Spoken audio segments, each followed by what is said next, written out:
خطابت کی کتنی اہمیت ہے، اس کی میں سیرت نبوی سے ایک مثال آپ حضرات کے سامنے پیش کرنا چاہتا ہوں۔ جب قبیلہ بنو تمیم کا وفد نبی کریم صلی اللہ علیہ وسلم کی خدمت میں حاضر ہوا تو انہوں نے آپ صلی اللہ علیہ وسلم کے ساتھ مفاخرہ کرنے کی اجازت چاہی، اور ان کے خطیب نے جو ہے وہ ایک شاعر بھی تھا اور بڑا خطیب بھی تھا، اس نے اپنی شان میں اشعار بھی کہے اور خطبہ بھی بڑا بلیغ فصیح خطبہ ارشاد کیا۔ جب وہ اپنے خطبے سے فارغ ہو چکا تو نبی صلی اللہ علیہ وسلم نے حضرت ثابت بن قیس بن شماس رضی اللہ عنہ کو حکم دیا اور کہا کھڑے ہو جاؤ۔ الفاظ یہ ہیں قم فاجب الرجل فی خطبتی، کہ کھڑے ہو جاؤ اور اس آدمی کا اپنے خطبے میں جواب دو۔ چنانچہ حضرت ثابت بن قیس بن شماس رضی اللہ عنہ نے، جو خطیب الاسلام والمسلمین اور خطیب الصحابہ کے لقب سے مشہور ہیں، انہوں نے نہایت ہی جاندار اسلوب کے ساتھ اور بڑا ہی جامع خطبہ ارشاد فرمایا، جس سے مخالفین کے منہ بند ہو گئے۔ اب بلا تاخیر محفل کو آگے بڑھاتے ہوئے میں نعتیہ کلام کے لیے دعوت دیتا ہوں طالب علم عمر عبداللہ درجہ متوسطہ کو کہ وہ مائک پر آئیں اور نعتیہ کلام پیش فرمائیں۔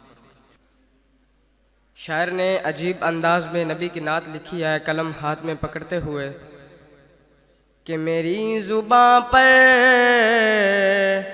میرے قلم میں نبی کی نعتیں،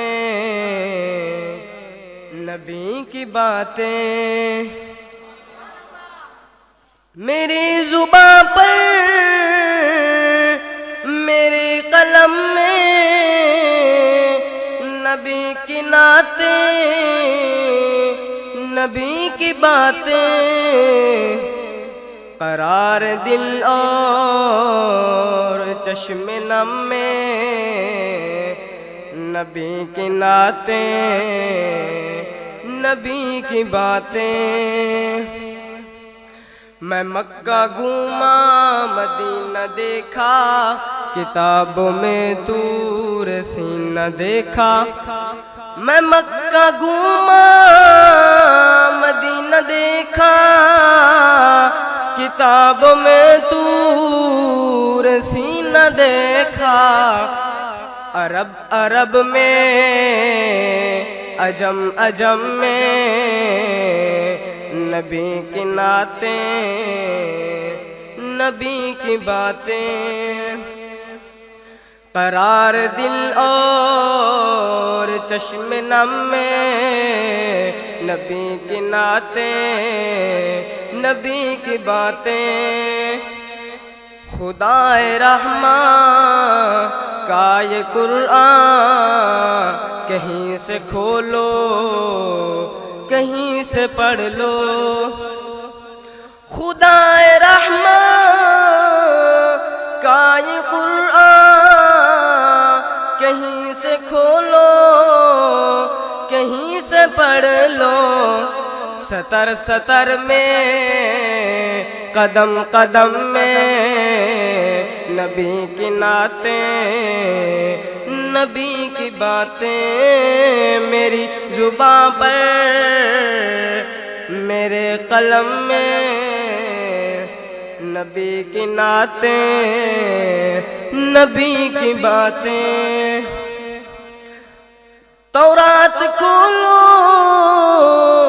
زبور دیکھو، انجیل پڑھ کے ضرور دیکھو، تمہیں ملیں گی ہر ایک دھرم میں نبی کی نعتیں، نبی کی باتیں۔ میری زباں پر میرے قلم میں نبی کی نعتیں، نبی کی باتیں۔